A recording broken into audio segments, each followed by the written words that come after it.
Begin though with that $1 million lawsuit sparked by this fire. It burned for days at the Arkema chemical plant after it flooded by Hurricane Harvey. Arkema calling this latest lawsuit unfair. Oh, that's because they say they are not to blame. Stephanie Whitfield is live in Crosby tonight with both sides of the story. Stephanie.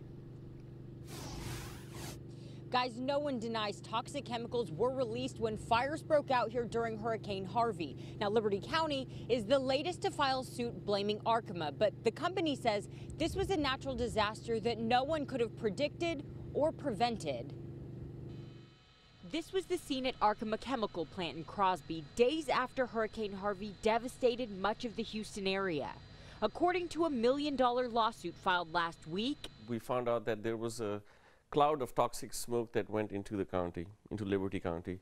Arkema executives have repeatedly said there's no way they could have predicted the flooding that inundated the plant last August.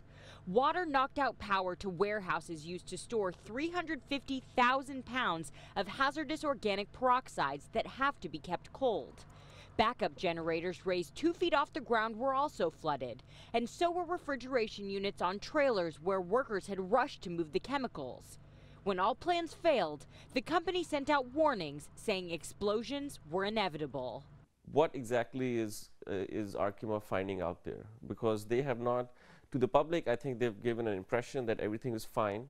The Liberty County lawsuit demands the company clean up any contaminants still in the area. That includes checking for contamination in well water.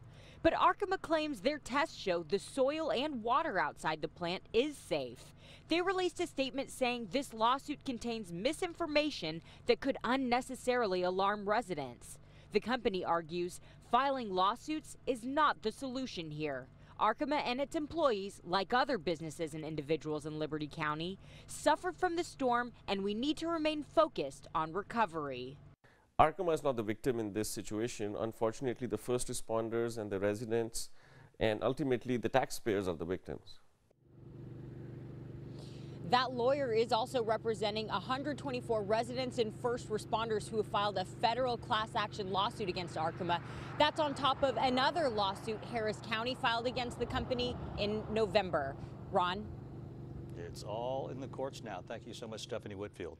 And we'll keep you up to date on the lawsuits against Arkema. Check on the air and online at khou.com.